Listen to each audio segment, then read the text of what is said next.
या पॅकेजमधनं केली जाईल हे पालकमंत्री म्हणून या ठिकाणी मी जाहीर करतो। आणि इथं आल्यानंतर एक लक्षात आलं की आता एवढं स्मारक चांगल्या पद्धतीनं होणार आहे, परंतु हे जिल्हा परिषदचं जे आमचं गेस्ट हाऊस आहे तिथं गेल्यानंतर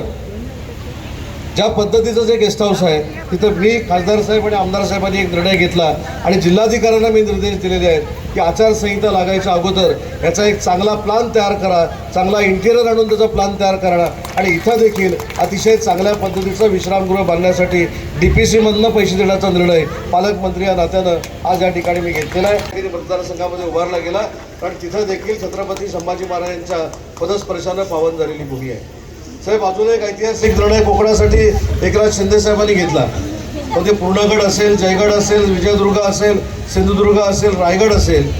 हे छत्रपती शिवाजी महाराजांचे जे किल्ले आहेत हे कायमस्वरूपी पुढच्या पिढीला आहेत तसे दिसले पाहिजेत आणि छत्रपती शिवाजी महाराजांचा इतिहास जो आहे हा डोळ्यासमोर दीपस्तंभाप्रमाणे राहिला पाहिजे, म्हणून गड किल्ल्यांचं संवर्धन हा देखील महाराष्ट्र शासनानं कार्यक्रम हातात घेतला आणि त्याच्यातनं देखील अनेक कार्यक्रम आता महाराष्ट्रातनं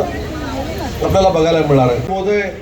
आणि दोन्ही उपमुख्यमंत्री म्हणजे देवेंद्रजी आणि अजितदादांबरोबर एका कार्यक्रमाला पुण्यामध्ये होतो। वडू नावाच्या गावामध्ये छत्रपती संभाजी महाराजांचं एक फार मोठं स्मारक जे अतिशय प्रेरणादायी पुढच्या पिढीला ठरणार आहे ते देखील निर्माण करण्याचं काम या सरकारमधनं घेतलं। परंतु दुर्दैव आहे,